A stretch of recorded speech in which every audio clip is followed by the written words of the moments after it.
যেমন সুন্নাহ of eating, খাওয়ার সময় সুন্নাহ মানলে কি বরকত পাওয়া যায় একটু দেখেন। এক লোক এসে রাসূল সাল্লাল্লাহু আলাইহি ওয়াসাল্লামকে বলল, ইয়া রাসূলুল্লাহ, এক সাহাবী এসে বলল, ইয়া রাসূলুল্লাহ, ইন্না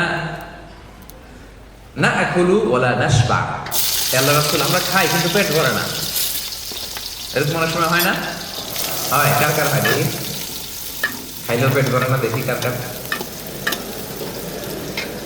সাহস করে দিয়ে একজন হাত তুলেও ফেলছে।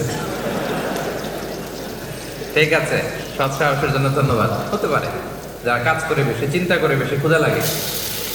নট নেসেসারি যে আপনার অনেক দৌড়াইতে হবে, এক্সারসাইজ করতে হবে না। আপনি ব্রেন স্টর্মিং করলে ক্ষুধা লাগে। আমি নিজেও ফিল করি, যখন কোনো কিছু নিয়ে খুব ভাবি তখন ক্ষুধা লাগে, এটা হয়। তো এই সাহাবিরা কি চিন্তা করেন, কি সিম্পলিস্টিক লাইফ লিড করতো। মনে যা আসছে নবীরে বলে ফেলছে, এ রাসূলুল্লাহ, ইন্না নাআকুলু ওয়ালা নাশবা। রাসূল, আমরা খাই কিন্তু পেট ভরে না। পেট ভরে না কেন? তো রাসূল সাল্লাল্লাহু আলাইহি ওয়াসাল্লাম দেখেন কি বলে। রাসূল সাল্লাল্লাহু আলাইহি ওয়াসাল্লাম বললেন, লাআল্লাকুম তাআকুলুনা মুতাফাররিকিন।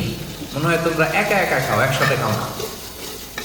মনে হয় তুমি একা একা খাও, মেবি ইউ ইট অ্যালোন। একসাথে মনে হয় খাও না। ওই সাহাবী বলে, না, হ্যাঁ ইয়া রাসূলুল্লাহ, আমি আসলে একা একা খাই, অন্যদের সাথে বসে মিলেমিশে খাই না। তখন রাসূল সাল্লাল্লাহু আলাইহি ওয়াসাল্লাম খাবারের সুন্নাহ শিখিয়ে দিলেন, দ্য অ্যাটিটিউডস অফ ইটিং। তিনি বললেন, ইজতামিউ আলা তাআমিকুম, না না না, একা একা খেও না, খাবার নিয়ে একসাথে সবাই বসবা। ওয়াযকুরু ইসমাল্লাহি আলাইহি, খাওয়ার আগে বিসমিল্লাহ বলবা। ফাইন্নাহু ইউবারাকু ফি, তাহলে তোমাদের খাবারে বরকত ঢুকায় দেওয়া হবে। এবার বুঝছেন সুন্নাহ মানলে কিভাবে বরকত পাওয়া যায়?